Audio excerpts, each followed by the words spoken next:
Alright, so here we are with the CA after a rebuild, finally getting around to running it.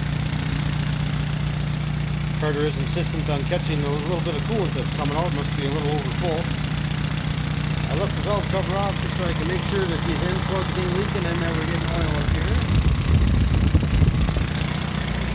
Got the oil pressure.